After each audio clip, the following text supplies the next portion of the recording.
Мороз в минус 15 не пугает этих ребят. Играют они на открытой площадке. Многие, несмотря на минусовую погоду, без перчаток и головных уборов. Темп и скорость не дают замерзнуть. Кирилл Дорофеев занимается регби 10 лет. В спорт пришел как любитель. И вот впервые его команда стала чемпионом России по регби на снегу. Официальный чемпионат проходит второй раз.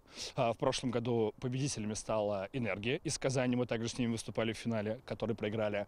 Вот сегодня удалось взять реванш, и мы впервые являемся чемпионами России по снежному регби. В чемпионате России участвуют 12 мужских и 6 женских команд. Среди игроков как ветераны спорта, так и юные регбисты. С 3 класса тренер пришел в нашу школу, в наш класс, сказал, давайте набирать пацанов. Я с 10 лет тренируюсь. Матч состоит из 2 таймов по 5 минут с минутным перерывом. Поле в 3 раза меньше, чем в классическом регби. Нет ворот и значит нет штрафных ударов. Гол можно забить, лишь занеся мяч за зачетную линию. Здесь большая интенсивность, 5 человек всего в команде.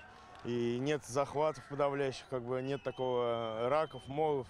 Статики вообще отсутствует здесь статика. Регби — это такое достаточно эмоциональное зрелище, да, смотришь и заряжаешься эмоциями. Сейчас как спать ложиться, я даже не знаю. Регби на снегу 3 года назад в стране получил официальный статус. Это дает возможность развивать этот вид спорта, проводить международные соревнования, привлекать больше молодых ребят и получать игрокам спортивные звания.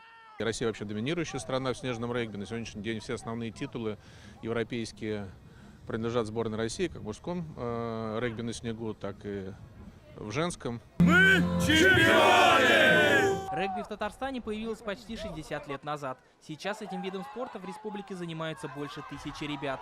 Следующий чемпионат страны пройдет в мае. Спортсмены будут соревноваться в дисциплинах по классическому регби и регби-7, где участвуют 7 игроков. Иван Сарафанов, Роман Фенин, ТНВ, Казань.